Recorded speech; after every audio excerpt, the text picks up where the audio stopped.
going to continue for a while yet, in fact perhaps for several hours. Let's go now to the House of Representatives. My question to the Prime Minister.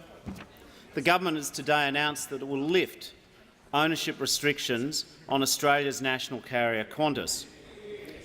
How will selling the nation's airlines stop Australian jobs from going overseas? And what is the government's plan for jobs at Qantas? I call the Leader of the House. Madam Speaker, the question is out of order because the government has announced no such thing, and therefore it's not in order.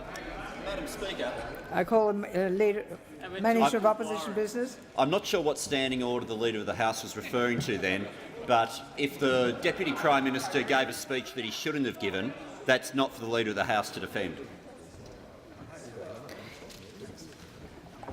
I think the question will stand, and I call the Prime Minister. Well, thank you, Madam Speaker. Look, I do appreciate the question from the Leader of the Opposition because obviously Qantas is an iconic Australian business and all of us want to ensure that Qantas flourishes forever. It's a great Australian airline. It's a great Australian icon. We want it to flourish. For that to happen, two things are necessary. First, it needs to be able to compete on a level playing field with its rivals.